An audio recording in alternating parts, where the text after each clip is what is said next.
Raríssimas, raríssimos e raríssimes, bom dia, René de Paula Júnior falando aqui no Radinho de Pilha, 5 de julho de 2024, sexta-feira, mil perdões, ontem eu acabei não gravando o Radinho diário, mais tarde eu explico o porquê, mas primeiro eu quero enriquecer a sua capacidade expressiva, a sua capacidade poética, né? Estou lembrando aqui, né, na adolescência, quando você está pensando em declarar amor a alguém, você imagina que o seu amor é maior do que os grãos de areia, né, numa praia. Bom, depende se você fizer as contas, e pelo menos uma estimativa de quantos grãos de areia existem nesse planeta, é mais ou menos 10 com 18 zeros. Aí você fala, bom, tá bom, 10 com 18 zeros é bastante, mas eu posso ir mais longe, eu posso pensar que meu amor é maior do que o número de estrelas no universo visível. E aí você descobre que realmente você subiu a escala aí,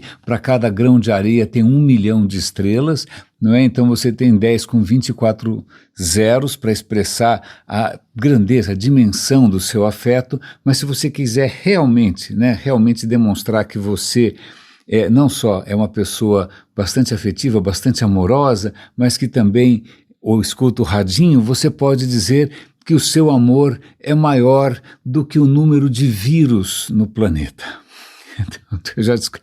Curiosamente, para cada estrela no universo, existem 10 milhões de vírus. Não estou brincando. Não estou brincando, a estimativa é que o número de vírus no planeta Terra seja da ordem de 10 com 31 zeros. São tantos vírus nesse planeta que se você... Imagina, vírus é uma coisa absolutamente minúscula, você precisa de um super microscópio para ver o bichinho, mas se você colocasse um do lado do outro, fizesse um colar de contas, né, com vírus, ele alcançaria 100 milhões de anos-luz. Não estou brincando, eu fiquei pasmo com esse número, e eu fico, bom, de repente algum alienígena vem para cá, dá uma olhada e volta para casa e fala, nossa, achei um planeta cheio de vírus, uma coisa louca, né? Nem vai prestar atenção na gente, nem vai prestar atenção em nada. Eu fiquei absolutamente fascinado com essa dimensão insana. E é curioso porque se a gente parar para pensar, a gente andou conversando essa semana aqui no Radinho, sobre como a gente define vida, né? Eu comentei ali, como é que chama o Paul Nurse, que é prêmio Nobel, ele fez um vídeo muito bonitinho, até vou dar o link de novo, né, para quem quiser assistir, como que ele define vida. Ele acabou de lançar um livro chamado O que é a Vida, né, e ele vai falar que a vida, bom, eu tenho a definição dele, mas vírus fica na fronteira, porque vírus sozinho o vírus não faz nada, né? Sozinho o vírus não se reproduz sozinho, ele precisa efetivamente pegar carona em alguma forma, em alguma bactéria ou alguma célula para sair por aí fazendo cópia dele mesmo. É muito interessante porque eu até perguntei para o ChatGPT, falei, peraí, estando só, se o vírus depende de outras criaturas para se reproduzir, da onde que ele saiu? Né? Qual foi o primeiro vírus? E o que é muito interessante é que essa questão está em aberto, eu vou dar o link aqui para minha conversa com o ChatGPT. Aliás, agora que o ChatGPT fala, a interlocução está ainda melhor, às vezes eu estou, sei lá, fazendo alguma outra coisa durante o dia e me ocorre alguma dúvida, eu abro o ChatGPT e converso com ele por áudio, funciona assustadoramente bem. Eu posso, por exemplo, compartilhar com vocês a conversa que eu tive sobre a Primeira Guerra Mundial, mas vamos voltar para a questão dos vírus, que é mais interessante. Então, essa questão está em aberto porque tem 3 teorias. Uma das teorias é que, sei lá, a vida começa como uma bactéria, alguma coisa muito simples. Com o tempo, uma dessas criaturinhas resolve ir simplificando a vida e despojando de várias coisas e descobre que se ela abrir mão de absolutamente tudo, ela pode pegar carona em outras formas de vida e aí surge um vírus. Tem também a hipótese que o vírus nasce sozinho, assim como nasceu, não é claro. Então veja, a forma se é que isso é vida, mais abundante nesse planeta, talvez uma das coisas mais abundantes do universo, a origem dela ainda é um pouco desconhecida e tudo isso veio à tona porque eu estava ouvindo o último episódio do In Our Time, o último antes das férias, porque para minha tristeza eles agora tiraram férias de verão, é verão na Inglaterra, e eles só voltam em setembro, eu vou ficar sem uma das minhas fontes de deleite semanal, toda quinta-feira tinha um episódio, eles estavam falando sobre bacteriófagos, que parece um tema assim um pouco, sei lá, esquisito, até você não, obviamente não, né, mas alguma pessoa pegar uma infecção hospitalar daquela que nenhum antibiótico trata, né, e você pensar como é que você escapa desse gancho. Pois bem, bacteriófagos, né, aliás, se você somar todo o número de bactérias nesse planeta, também é um número bastante grande, é 10 com 30 zeros, mas para cada bactéria tem 10 vírus. Tá? E por que eu estou falando de vírus e bactérias? Porque alguns vírus se especializaram em atacar bactérias. Assim como alguns vírus se especializaram em atacar mamíferos, atacar você, Covid, seja o que for, herpes, tanto faz, né? Alguns vírus se especializaram em atacar bactérias. E esses vírus que atacam bactérias são chamados de bacteriófagos, ou para os íntimos, fagos. Os fagos foram descobertos no final do século XIX, né, quando alguns caras já sabiam que existiam bactérias, mas de repente as bactérias começam a morrer que nem umas loucas. Mas o que está acontecendo? Eu não fiz nada. O que será que está matando as bactérias? Será que é alguma substância? Aí alguns pesquisadores conseguem filtrar e descobrem que tem alguma coisa que você pega um filtro que a bactéria não passa, mas mesmo assim ele deixa passar alguma coisa que eles não sabiam o que é capaz de matar as bactérias.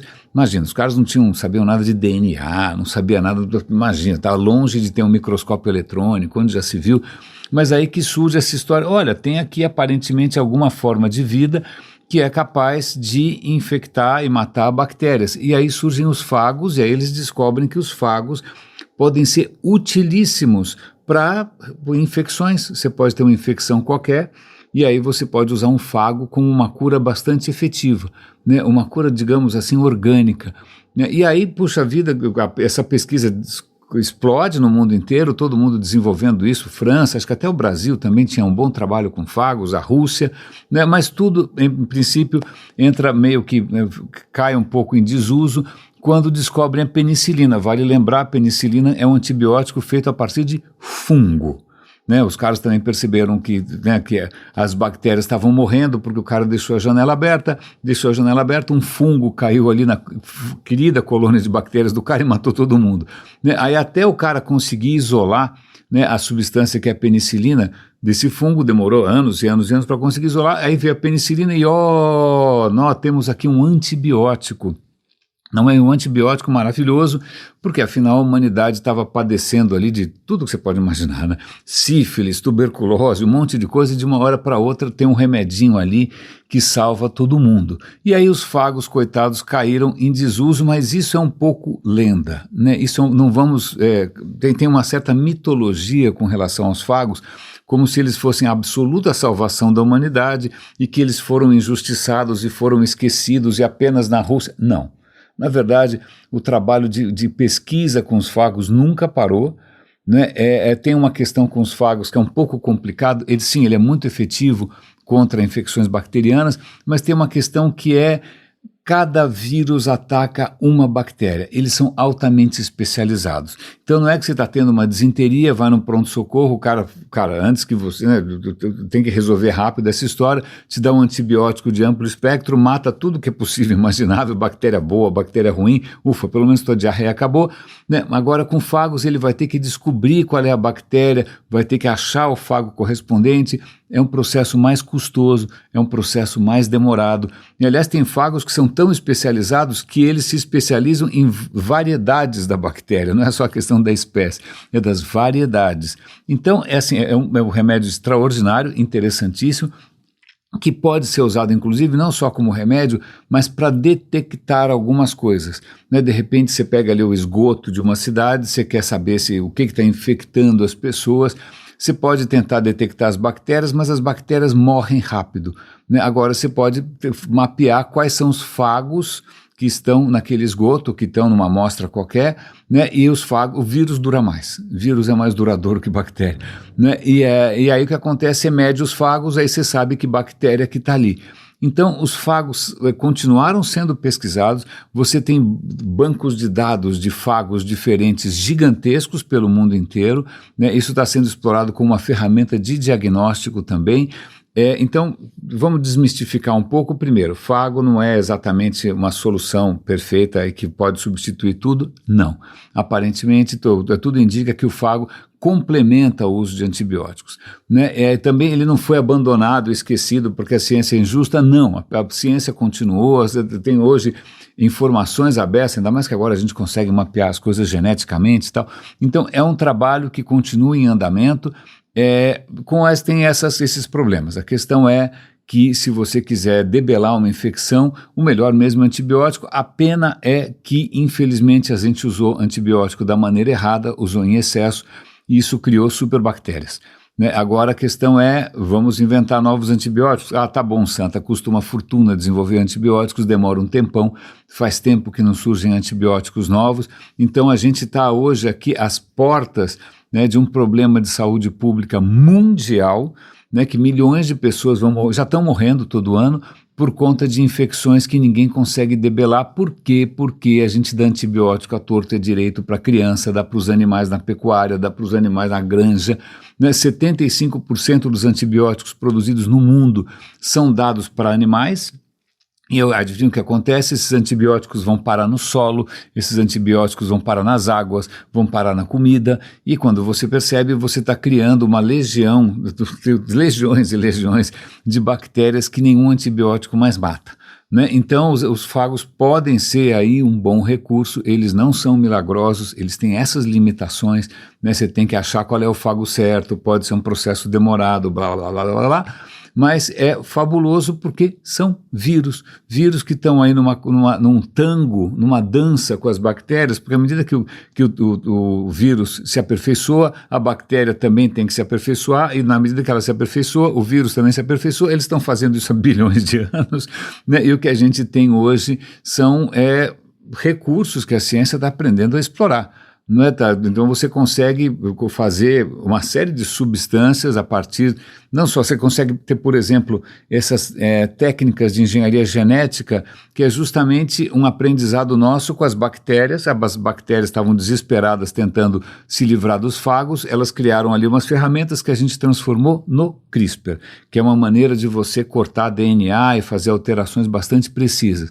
Ao mesmo tempo a gente tem os fagos. Então veja, é uma evolução que começou há bilhões de anos, é a forma de vida mais abundante do planeta, né? Aliás, até para dar um pouco de perspectiva também, já que eu falei de alienígenas visitando esse planeta, durante muito tempo eu ouvi na minha infância, na minha adolescência, que as muralhas da China são tão colossais que você consegue ver do espaço, que os astronautas conseguiam ver a muralha da China. Não, tem outra coisa que os astronautas conseguem ver, né, de satélites, conseguem ver da estação espacial, que são construções mais antigas que a muralha da China. O que eles conseguem ver? Cupinzeiros. Cupinzeiros podem se tornar tão grandes e durar tanto tempo, você consegue ver do espaço. Então o recorde anterior parece que era um cupinzeiro no Brasil, que estava ali sendo habitado continuamente há 4.000 anos. Tem fósseis aí de cupinzeiro de milhões de anos atrás, mas ativos ainda habitados, não é? No Brasil tinha um recorde de 4.000 anos, descobriram agora na África do Sul um cupinzeiro que tem 30 metros de diâmetro, uma coisa baixa, não sei quantos metros de profundidade no solo. Ele está sendo habitado continuamente há 30.000 anos. Então a gente fica aqui, o engenho humano, a civilização humana que construiu monumentos que podem ser vistos do espaço. Desculpa, Cupim já faz isso, faz bastante tempo. Eu achei essa história bastante interessante, eu vou pegar carona nisso. Eu sei que eu sou fã de carteirinha aqui do Yuval Harari, mas ele acabou de lançar no canal dele um vídeo muito bacaninha, que mais ou menos resume em 5 minutos, acho que as principais ideias dele. Ele está comentando justamente sobre o livro que ele escreveu para crianças, né? É muito, muito legal. E aí, uma das coisas que ele fala várias coisas, né? Que uma das coisas que realmente tornou os humanos a espécie talvez mais poderosa, né, desse planeta aqui, é a nossa capacidade de colaborar numa escala que nunca ninguém viu. Tudo bem, formiga colabora, chimpanzé colabora, mas a gente consegue colaborar Milhões colaborando, né? Nem que seja para fazer uma Segunda Guerra Mundial, nem que seja para ser a Amazon. Na Amazon tem 1,5 milhão de funcionários, é a empresa com mais funcionários no mundo, eu não tinha ideia, não é? Mas a gente consegue colaborar porque a gente consegue inventar histórias que são completamente fantasiosas. Ele sempre cita, por exemplo, o exemplo sei lá, pense numa empresa, o Google. Não, a gente sempre fala o Google isso, o Google aquilo. O Google é uma ficção. Existem pessoas, existem prédios, existem, sei lá, máquinas, mas Google, assim como qualquer empresa, assim como qualquer marca, é uma história, é uma ficção completa, né? Pessoa jurídica, eu lembro, eu era criança, meus pais são advogados, e eu apanhava ali apanhava não, mas eu quebrava a cabeça ali para tentar entender o que era uma pessoa jurídica. Eu falei, pá, se é uma pessoa, como é que pode ser jurídica? Não, é porque é uma coisa que não existe. Mas se não existe, por que é uma pessoa? Pois bem, Yuval Harari já tinha essas inquietações também na sua infância, não é mesmo? Mas acho que uma das coisas que ele colocou ali, que me impressionou bastante, foi quando ele coloca que acho que uma das grandes características da espécie humana não é só a capacidade de colaboração, não é a capacidade de você construir conhecimento, né, de você avançar um conhecimento que te permite atuar no mundo. Então você tem ciência, máquinas, medicina, etc, etc, você consegue saber vírus, etc, mas também a nossa estupidez.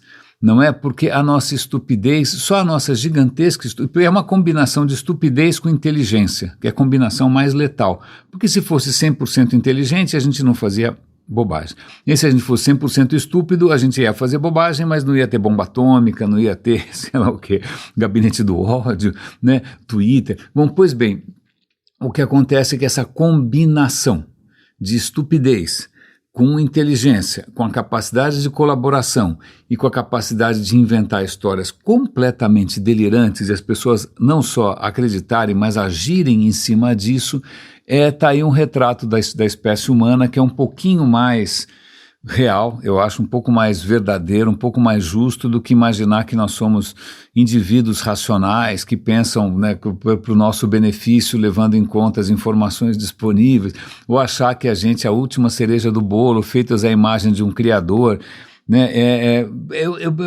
Esse retrato talvez seja um pouco mais interessante.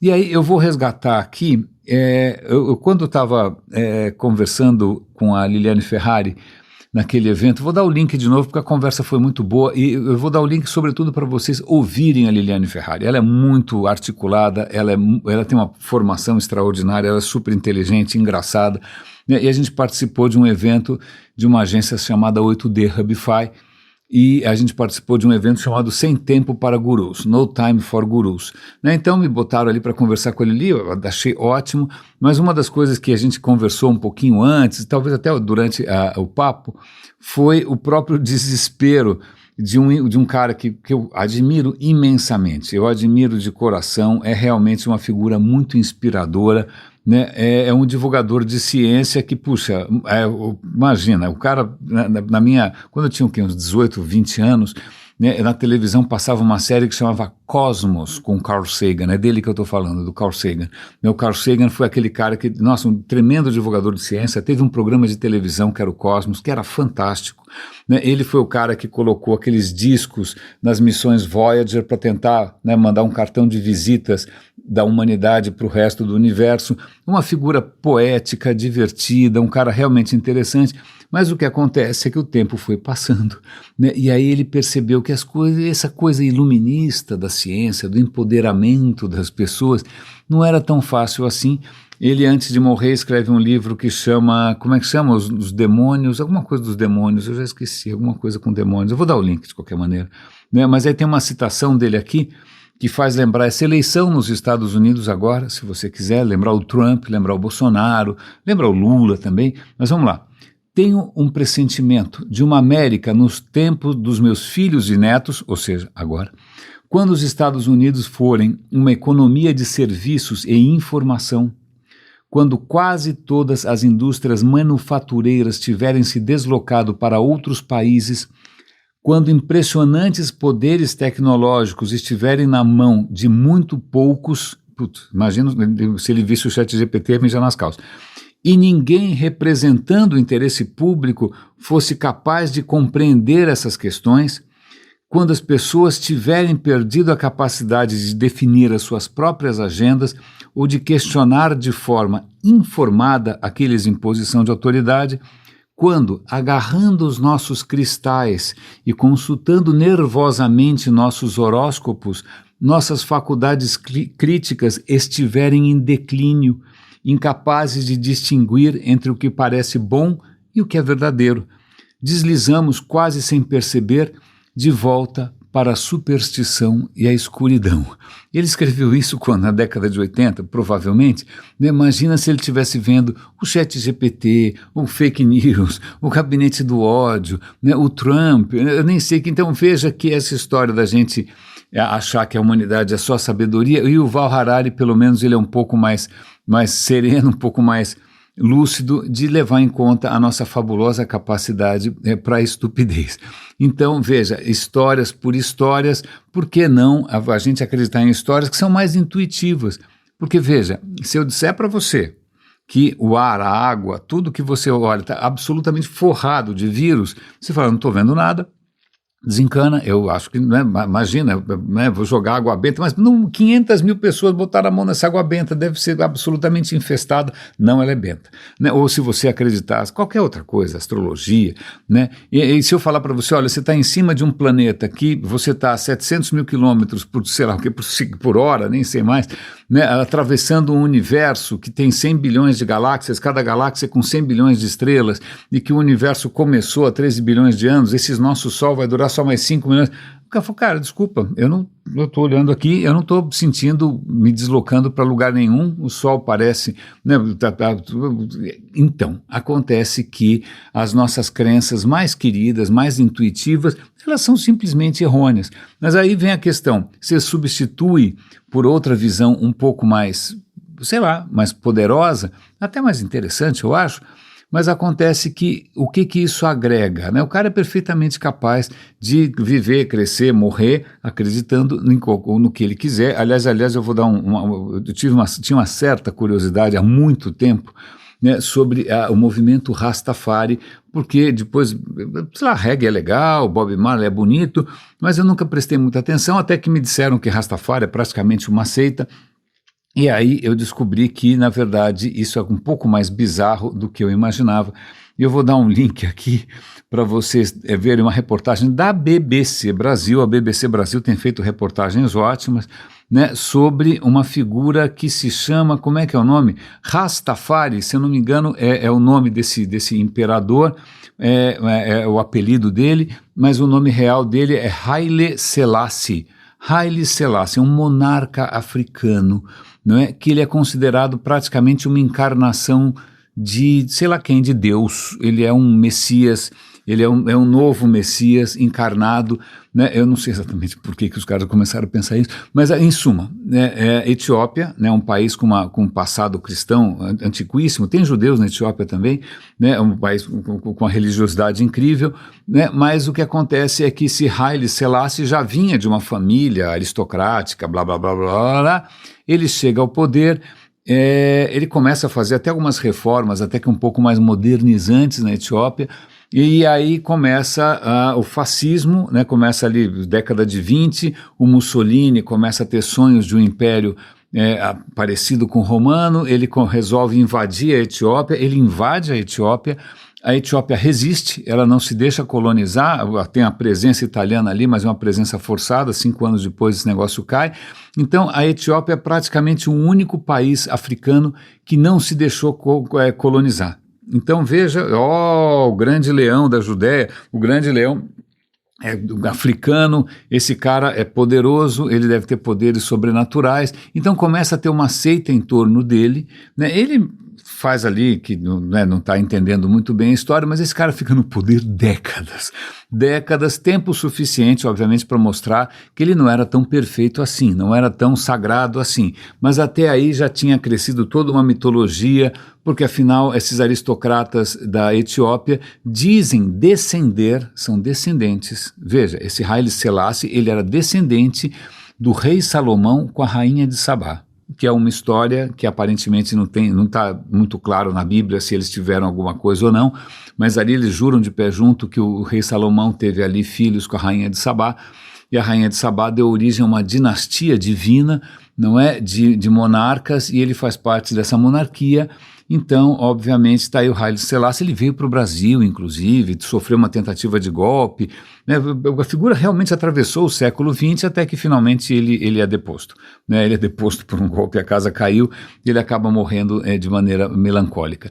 Mas veja, ele é endeusado, então se você quiser entender um pouco mais algumas músicas do Bob Marley, a questão do War, a mesma a história por que a Jamaica tem as cores da Etiópia, é por causa disso, eles endeusam um monarca que teria descendido da rainha de Sabá com o rei, como é que chama? O rei Salomão. Pois bem, cultura, o radinho também é cultura, o que é muito interessante que falando em impérios e coisas sagradas, outro dia numa conversa com o ChatGPT, eu estava tentando entender a história da Primeira Guerra, sei lá, confusão infernal, não é? E aí eu perguntei, ô ChatGPT, me conta aí, como é que é essa história do império, do Sacro Império Romano Germânico, ou o Sacro Império Romano, né? Voltaire já dizia que o Sacro Império Romano não era nem sacro, nem império, nem romano, né?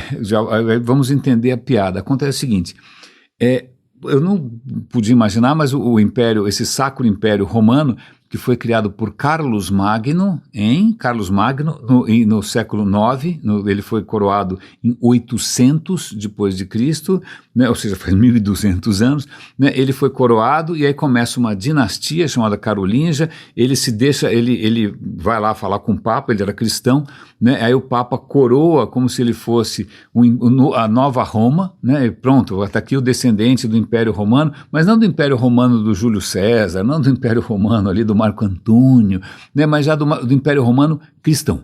Vale lembrar que Roma, em algum momento, né, se torna cristã. Então o Papa fala, pronto, está aqui, a Roma voltou, a Roma cristã, daí que vem o Sacro Império Romano, né, porque teria novamente uma Roma cristã. Eu não tinha ideia, mas durou 1000 anos, durou praticamente 1000 anos. Essa zona toda de que o Carlos Magno começou, durou até 1800 e bolinha, uma história de louco, né, e foi meio confuso, porque naquele tempo não tinha Alemanha, não tinha necessariamente a França, embora ele fosse franco, o que acabou virando o Sacro Império Romano Germânico era basicamente, hoje a gente chamaria de um império alemão, mas um império muito solto, né, tanto que a Alemanha demorou muito para se unificar, aquilo ficou um saco de gatos durante muito tempo. Eu não tinha muita ideia dessa extensa duração desse império, não é? E muito menos que ele fosse. Eu achei que eu não achava nada. O meu conhecimento de história realmente é muito furado. Vocês estão acompanhando aqui em tempo real, eu tapando esses buracos ou pelo menos expandindo um pouco o meu conhecimento. Mas eu tive esse interesse porque eu continuei ouvindo The Rest is History sobre a questão do como a Primeira Guerra começou. Eu já comentei com vocês aqui, não é que você tinha o Império Austríaco, que depois se torna Império Austro-Húngaro, que dominava vários países hoje, que sei lá, fala aí República Tcheca, Áustria, um monte de coisas foram dominadas pelos austríacos, e era um império até que relativamente sossegado, né? Muitos monarcas eram praticamente déspotas esclarecidos, né? Eles faziam ali instituições de educação, instituições de comércio, porque muitos dos países que faziam parte do império eram muito atrasados. Hoje eu li aqui a newsletter do Rest is History, mostrando onde que nasceu o Gavrilo Principe. O Gavrilo Principe é o cara que dá o tiro no arquiduque, né? Ele nasceu numa choupana praticamente com um buraco no teto, com uma fogueira, nasceu em condições absolutamente nem medievais, quase neolíticas, não é? O interior da Sérvia era muito pobre, mas quando o Império Austro-Húngaro chega lá, ele começa a fazer trens, estradas, escolas, hospitais, uma beleza, não é? E aí, mas mesmo assim, esse império começa a enfrentar demandas nacionalistas, né? E aí, o que eu já comentei com vocês é que o Gavrilo ele sai desse lugar completamente, imagina, o fim do mundo, né, o lugar mais inóspito possível, ele vai para a capital, que é Sarajevo, e ele não se entende bem com a capital, porque a capital era muito diversa, Era uma capital que tinha muita cultura islâmica, otomana, porque aquela região tinha feito parte do Império Otomano, né? Então também tinha cultura católica austríaca, era uma confusão, o cara não entendeu mais nada, ele achava que eles eram invasores, e ele começa a se associar a um movimento nacionalista sérvio, ou sérbio, eu nunca sei como é que eu falo isso, não é, que tinha inclusive o interesse de fazer praticamente um império sérvio. Onde houver um sérvio é Sérvia, então temos que expandir o nosso império sérvio, não é, que beleza? E aí o que acontece é que esse império austro-húngaro tinha lá o imperador há 200 anos, o cara era uma múmia,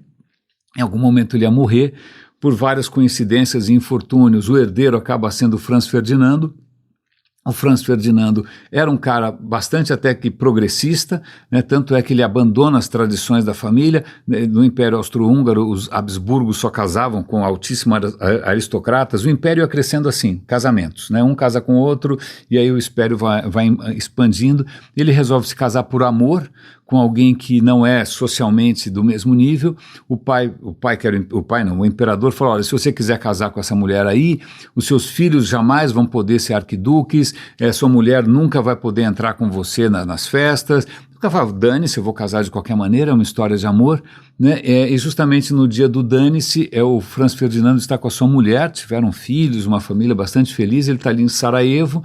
E aí, sem mais nem menos, estão fazendo uma carreata, sem mais nem menos, o motorista se perde e de repente eles dão de cara com Gavrilo, que tinha bombas e uma pistola, ele mata os dois. Ele dá um tiro acho que é Sofia, se não me engano, a mulher morre quase que instantaneamente nos colos do marido, o marido toma um tiro no pescoço, fica ali, pelo amor de Deus, Sofia, não morra pelos nossos filhos, né? Você tem que cuidar dos nossos filhos, mas o cara está com um tiro no pescoço, acaba morrendo na sequência.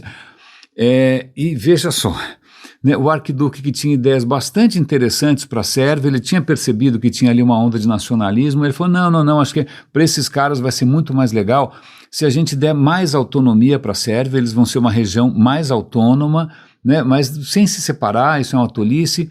Então, veja, quando os nacionalistas percebem que ele quer dar fazer uma oferta, que é quase uma oferta federativa, quase, né, os caras surtam, não pode, porque a gente tem que ficar livre desse império de vez, e aí um mané, um loser, um cara que completamente marginal na sociedade, que não namorava ninguém, não amava ninguém, estava deslocado, era um cara revoltado, ressentido, né, esse cara acaba sendo a mão da morte ali e acaba encerrando a vida do casal, um casal. Aliás, eles morrem no mesmo dia em que ele deu uma banana para o imperador, né? Curiosamente, o corpo dele é levado de volta para Viena. Quando eles chegam em Viena, como eles eram meio malditos, o imperador não ficou triste, não chorou, porque ele falou: pelo amor de Deus, fiquei livre desse loser, né? Fiquei livre desse chato, né? Então eles não são recebidos pela família real, né? O velório deles é feito numa capela normal, a aristocracia do Império Austro-Húngaro não aparece, né?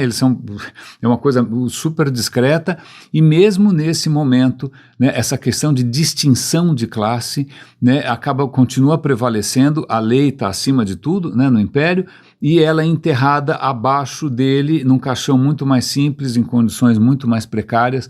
A história é bem maluca, mas ok, tá legal. Então você tem um completo maluco, um loser que nasceu não sei aonde, que de repente cai nessa armadilha besta do nacionalismo. O nacionalismo estava graçando na Europa, você tinha nacionalismo na Itália, você tem tudo quanto é canto ali, todo mundo matando meio mundo por conta de sonhos nacionalistas.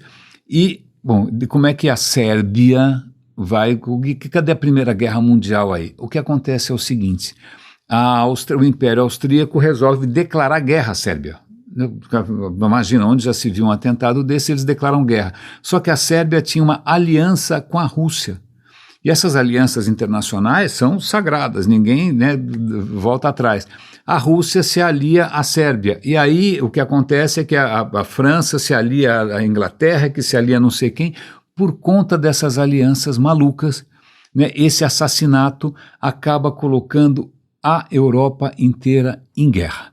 Então veja, essa decisão estúpida, né, de um moleque completamente fora da realidade, né, por conta de um movimento também igualmente estúpido, né, que não parava em pé, né, isso precipitou o mundo numa guerra nefasta, uma guerra que acaba em 1918, os grandes impérios acabam, o Império Otomano acaba, o Império Austro-Húngaro acaba, né, sobra o Império Britânico, mas assim, alguns outros impérios só vão acabar depois da Segunda Guerra, né, o Império Português só vai acabar depois da Segunda Guerra.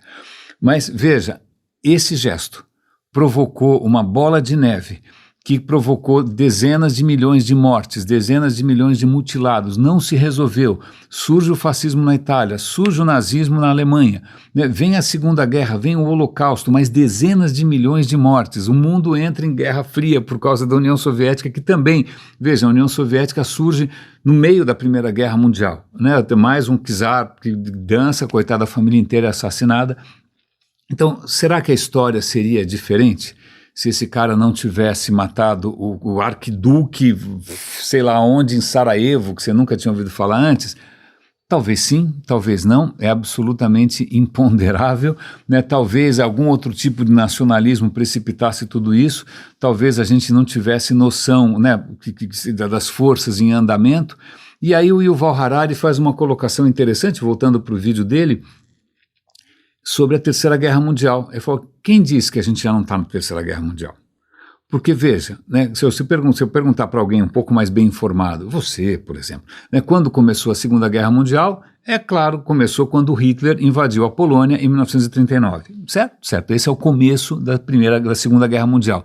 A questão é, mesmo 2 anos depois, em 40, em 41, em 42, né, se você chegasse em Hiroshima, se você chegasse em Nova York, você fala, você sabia que está na Segunda Guerra Mundial? O cara fala, não, imagina, tem uma guerra ali na Europa, tá, os caras estão batendo cabeça, eles estão sempre batendo cabeça, mas veja, não, mesmo quando você está, a história, ela sempre olha, né, pelo retrovisor, né, então a gente fala, Segunda Guerra Mundial começou em 39, defina começou. Então, quem disse que uma provável Terceira Guerra Mundial não tenha começado quando o Putin invadiu a Ucrânia, um gesto completamente imperdoável, né? Ou quem disse que também um dos fatores não foi esse ataque do Hamas a Israel, que vai provocar alianças e vai provocar toda, né, uma reação em cadeia de maluquices e que isso Pois bem, então é capaz que a gente esteja na Terceira Guerra Mundial.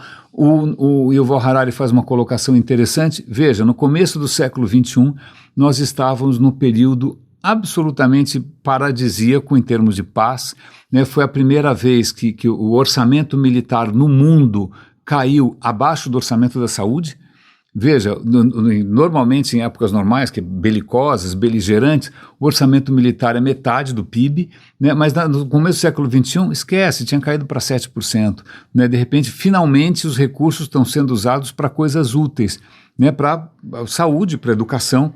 Mas veja, em pouquíssimo tempo, e você começa com a eleição do Trump, você começa com Putin, você começa com essa coisa toda, os orçamentos de defesa disparam de novo, né, o mundo sendo polarizado pelas redes sociais, por toda a manipulação de informação, e veja, quem diria que um século que começou tão tranquilo, isso aliás me dá o que pensar, porque eu tenho, já comentei com vocês, aqui em casa os 2 carros são elétricos, né, e a gente está particularmente tenso com algumas ações aqui no Brasil, provavelmente alavancadas pelo lobby do agro, pelo lobby da automotivo, sei lá o quê, que tem sabotado muito a vida de quem tem carro elétrico. Então são os bombeiros que não querem que você coloque um carregador no seu prédio. Agora os caras estão querendo colocar o imposto do pecado, não estou brincando, imposto do pecado, né, sobre carros elétricos, porque o carro elétrico ele polui. Aí você fala, como ele polui? Ele não queima nada. Ah, não, mas a bateria, o descarte da bateria, se você pegar lá,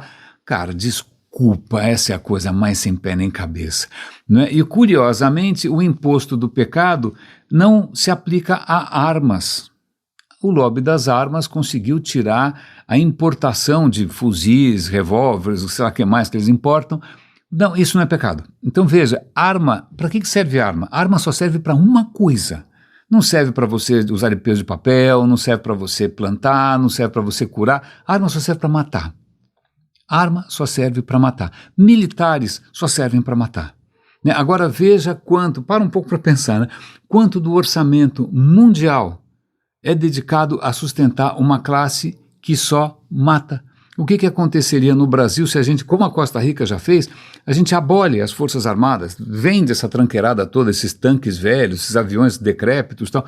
Se isso fosse aplicado em educação, se isso fosse aplicado em saúde, né, se ao invés da gente ter nem sei quantos mil soldados, a gente tivesse 1000 médicos a mais, né, que diferença isso faria? Mas aí fica de novo aquela questão do nosso amigo Yuval Harari sobre esse estranho equilíbrio entre estupidez e capacidade intelectual que realmente é assombrosa. Aliás, vou só fazer uma coisa que eu achei, vamos colocar alguma coisa inspiradora aqui para a gente não falar só de desgraça, mas tem uma questão interessante, não, acho que vale a pena um alerta antes, perdão. Vou fazer um alerta antes. Drauzio Varela, que é outro que está ali dedicando a sua vida inteira a tentar salvar a humanidade, né? Coitado, ele logo está escrevendo o mesmo livro que o Carl Sagan.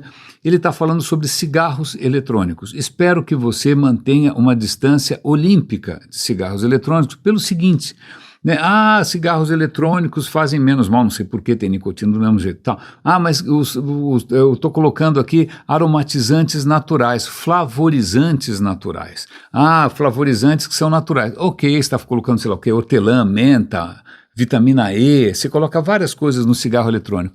A questão é que essas substâncias que são adicionadas a um cigarro eletrônico, que em princípio são seguras para o consumo humano, são seguras se você comer. São seguras se você passar no pão. Agora, quando você passa por um cigarro eletrônico, elas são queimadas numa temperatura altíssima e passam por um processo chamado convenientemente de pirólise, ou seja, o bicho queima. No que essas substâncias queimam, junto com nicotina, com sei lá que mais podreira que tem nessas coisas, o que isso forma? São novas reações químicas, são novas substâncias químicas que certamente são nefastas, né? Então, começando a estudar, são centenas de substâncias já identificadas. Aliás, já tem nos Estados Unidos, acho que como é que foi? 2.000 pessoas foram internadas porque fumaram um cigarro eletrônico de vitamina E. A vitamina E, quando passa por pirólise, vira uma substância altamente tóxica nos pulmões, 68 pessoas morreram. Então veja, de novo, né, bom, primeiro, por que alguém fuma? Por que você monta uma indústria em cima de vício? Terceiro, por que você vai enganar as pessoas com essa história furada de que isso é natural? E está lá um divulgador de ciência, coitado, se esgoelando lá para tentar prevenir que as pessoas se intoxiquem ainda mais com coisas cujos efeitos a gente ainda não conhece. Bom, vamos voltar. Eu falei que ia falar alguma coisa positiva.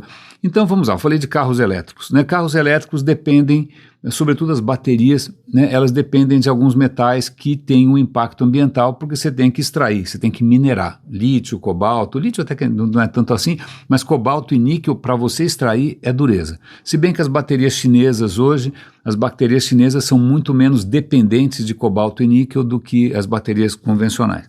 Mas tem um impacto ambiental.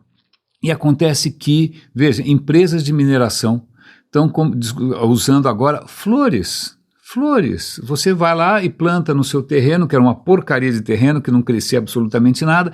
Você planta ali flores e, de repente, você está extraindo 200 quilos de níquel de cada hectare, porque algumas plantas são capazes de absorver metais do solo, e um desses metais é o níquel, e os caras descobriram que eles podem pegar um terreno que não serve para nada, né, porque é estéril, porque não é propício à agricultura, você dá uma turbinada ali, coloca pó de rocha, etc e tal, quando você vai ver estão nascendo belíssimas flores, que quando você bota para secar, você consegue extrair 2% da massa delas em níquel.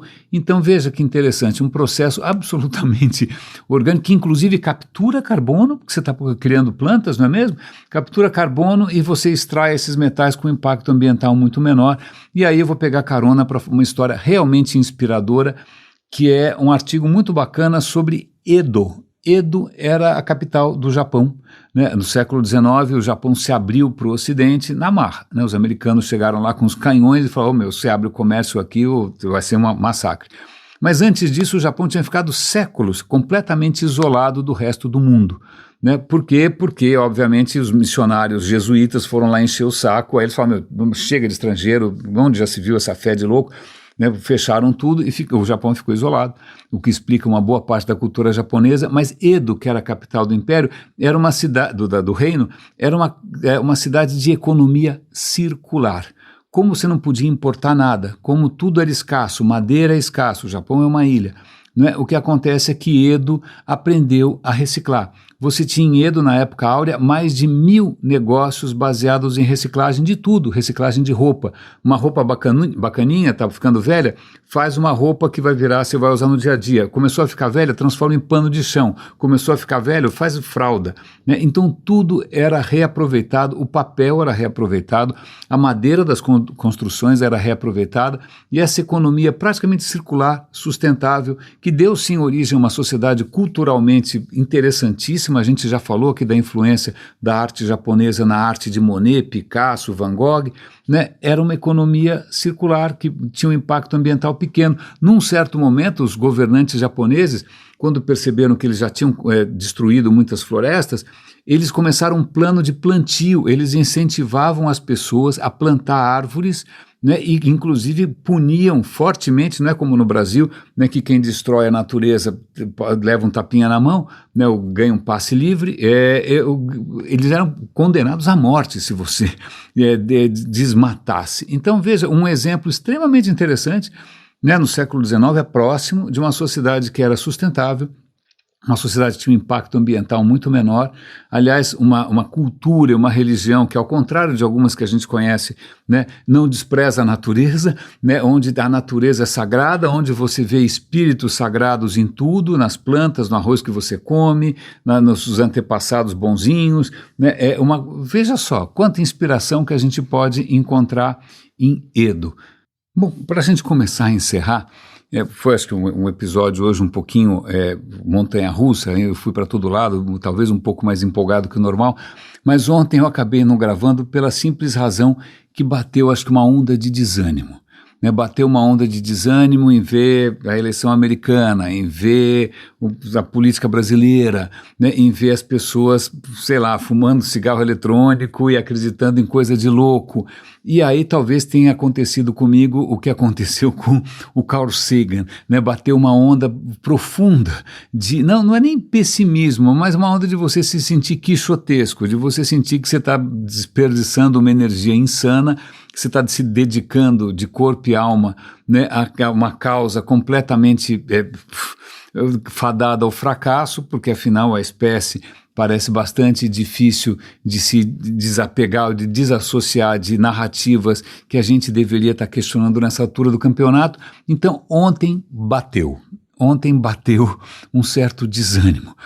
Veio aquela pergunta, que diabos eu estou fazendo aqui? Né, mas agradeço aqui aos super raríssimos que mais ou menos pressentiram isso e foram bastante simpáticos, mas quando isso acontece, por sorte, isso passa.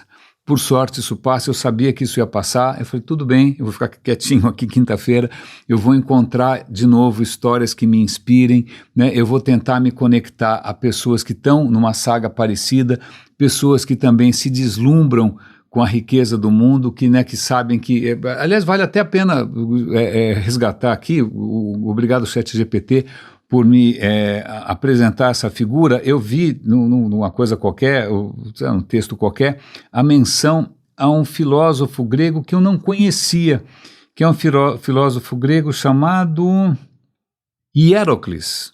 Você conhece o Hierocles de Alexandria? Segundo século depois de Cristo? Pois bem, o Hierocles de Alexandria é um filósofo muito importante para os estoicos, não é? Mas uma das grandes contribuições dele é que ele bate muito forte numa empatia necessária por não só por nós, né, a gente se conectar com a gente mesmo, mas também com os outros. E a ideia é que você nasce com empatia por círculos muito estreitos, né? Por, sei lá, você, os seus pais, depois a sua família, e a questão esse é o dever, né? Se você quiser ter uma vida mais plena, como é que você expande essa sua empatia, essa sua conexão, não só à sua comunidade, mas eventualmente a toda a humanidade. Então veja, está aí alguém que pensou na humanidade toda, é um cara pagão, não é uma ideia necessária. Estou careca de falar que o cristianismo não tem o monopólio das melhores ideias, mas está aí uma ideia que eu acho absolutamente interessante de a expansão do círculo.